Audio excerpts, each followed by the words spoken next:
নমস্কার, আমি সঞ্জীব। দিব্যদৃষ্টি চ্যানেলের পক্ষ থেকে আপনাদের সবাইকে আমি স্বাগত জানাচ্ছি। এর আগে আমি আপনাদের সঙ্গে তুলা রাশি নিয়ে আলোচনা করেছিলাম। আজ আমি আপনাদের সঙ্গে বৃশ্চিক রাশি নিয়ে সংক্ষিপ্ত একটা আলোচনা করব।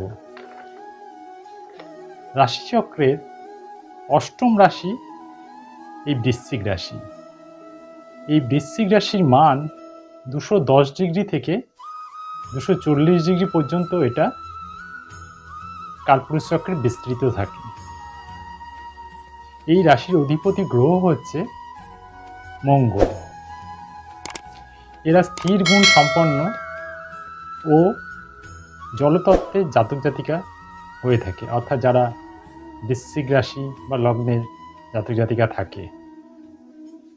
বৃশ্চিক রাশি সবসময় উত্তর দিক নির্দেশ করে। এই বৃশ্চিক রাশিতে চন্দ্র নিচস্থ হয়।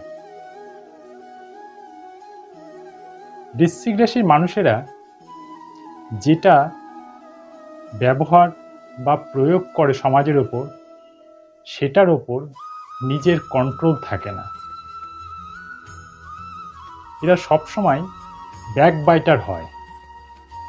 এরা সবসময় একটা ঘোরের মধ্যে থাকে। এরা খুব স্বার্থপর হয়। এদের সবসময় একটা সন্দেহবাতিক মন থাকে। এদের চিন্তা ভাবনা খুব নিম্নগামী হয় এবং এদের মনও খুব নিম্ন চিন্তা ভাবনার মানুষ হয়। এরা ভালো পলিটিশিয়ান হয়। এদের অনেক হিডেন নলেজ আছে। তন্ত্র, যোগ, সাধনা, জ্যোতিষবিদ্যা এরা ভালো করে থাকে। এদেরকে যে বা যারা উপকার করবে, উপকার নেওয়ার পর তার উপরেই এরা আক্রমণ করবে। এরা সব সময় পেছন থেকে আক্রমণ করে, অর্থাৎ ব্যাকবাইটার।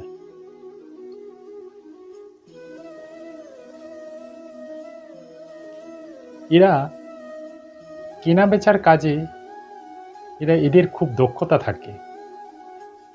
নিজের গৌরব এরা নিজেরাই খুব ঢাকঢোল নিয়ে পিটিয়ে সবাইকে জাহির করতে খুব ভালোবাসে।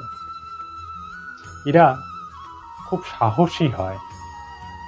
যতক্ষণ পর্যন্ত না এরা সফলতা পাচ্ছে, যেই কাজে এরা টার্গেট করে, ততক্ষণ পর্যন্ত সেই কাজে এরা লেগে থাকবে, অর্থাৎ সেটা করেই ছাড়বে। এরা খুব স্পষ্ট বক্তা হয়। এরা খুব ইগোইস্টিক হয়। এরা সহজেই মেজাজ হারিয়ে ফেলে। অপরের ওপর কর্তৃত্ব করার একটা প্রবণতা এদের সবসময় একটা থাকে। সামর্থ্যের বাইরে গিয়ে এরা ব্যয় করে। ঝগড়াঝাটির ক্ষেত্রে এদের থেকে বড় শত্রু আর কেউ হয় না। এদের সাধারণত প্রজনন জাতীয় রোগ ম্যাক্সিমাম হয়ে থাকে। যে কোনো ধরনের অসৎ কাজ এরা করে পয়সার বিনিময়ে।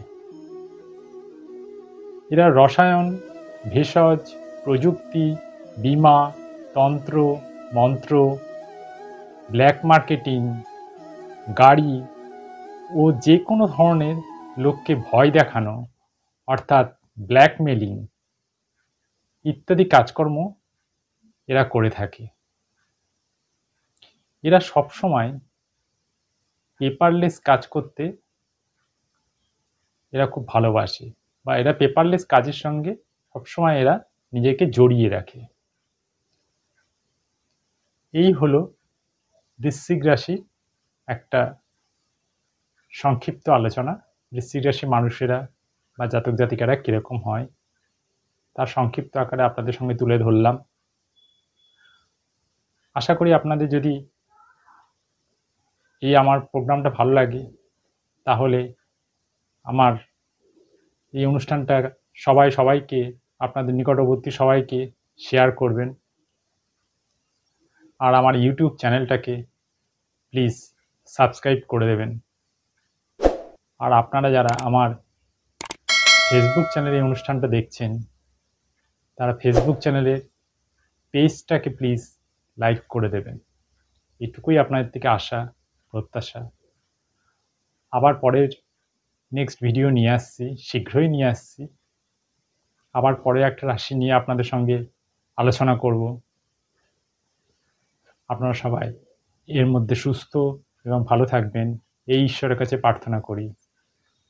তাহলে আজকের মতো অনুষ্ঠান এখানেই শেষ করলাম। নমস্কার।